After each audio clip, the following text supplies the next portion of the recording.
sort of the human brain will instinctively reject fantasy as if you try to inject it as reality. Your brain will just say no. Fuck you. This isn't real. Yeah. I've had issues where it's like I can control my dreams as well, and there's been times I've had dreams where I don't, you know, I can't control it, but I remember pretty much about almost all of it. Um, there's, let's see, I have it written down here. This was like one of the really strange ones that I had. Um, so the weird thing is this was back when my mom was still alive. This was after my grandmother had passed, but my mom was still alive. But my dream was that I was at the store. I was with both my mom and my grandmother, and we were basically just shopping for a birthday present for my cousin Angela. The thing is that my maternal grandmother, all my grandparents have actually been deceased for about 5, 6 years at that point. But we decided on getting a watch for my cousin. Simple watch, not too shabby, somewhat small with a nice little wood finish with one of those square faces with the Roman numerals. But then I realized that, during the dream, I've already got a watch that for my cousin. But by the time I turn around to protest, my grandma and my mother have already bought the watch and they're heading out the door along with a shopping cart of various assorted items that apparently my grandma had been pushing around that I didn't realize until just then. So I shrug and I follow them outside, and I'm glancing around because I'm kind of wondering where they go. It's like they just disappear. But then I hear my wife tell me, let's head to the bank first. I got to deposit a check. I'll meet it with you later.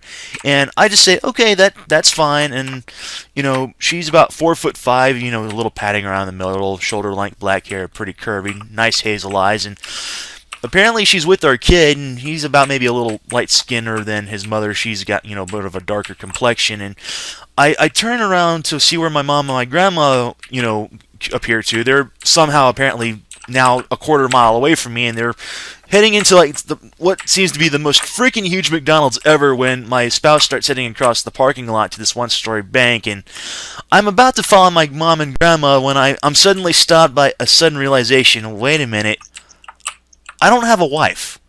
I don't even have a girlfriend.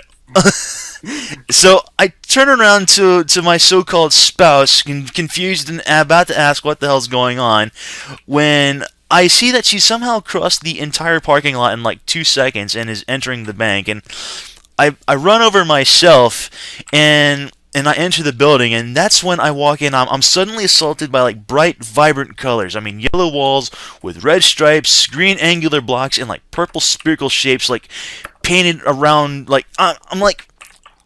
It looks someone like painted Tetris all over the walls. I mean, it looks more like a freaking daycare center than anything else. And I turn around and I thought I saw my so-called spouse enter into a stairwell and climb up a flight of stairs. And keep in mind that this is a one-story building. This shouldn't have a stairwell.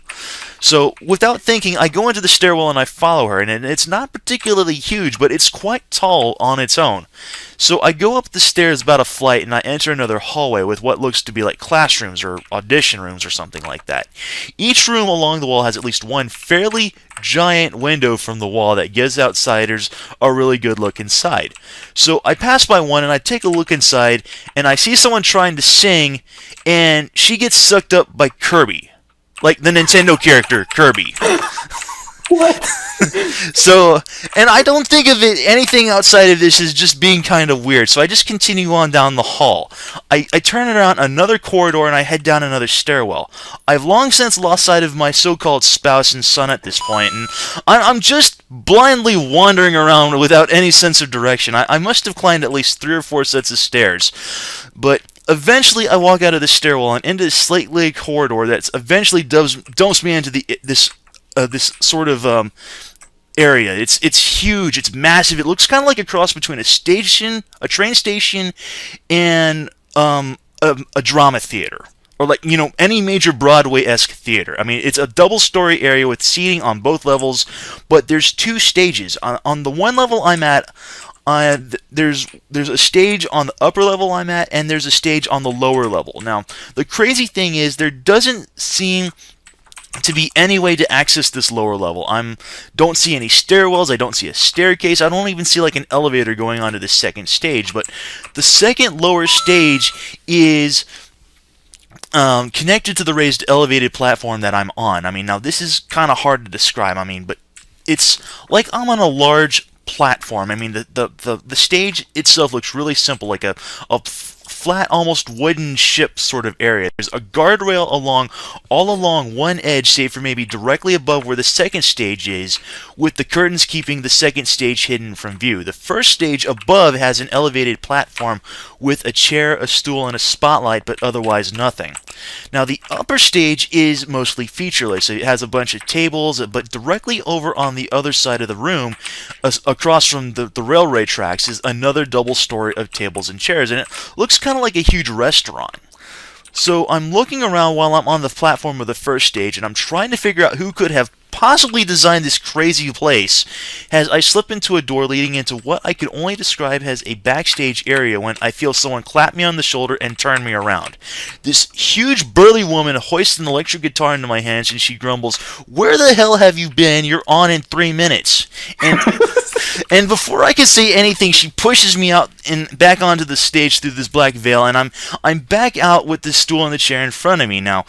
Only now, what was once completely and empty and deserted is now occupied entirely by ponies from the show. I mean, they're freaking everywhere. They're multicolored, ranging from the unicorns to Pegasi to Earth ponies. I mean, just wide eyes and wide grins, and they're all looking very excited, and they're all talking and murmuring, and more than a few sets come my way when they realize there's somebody out.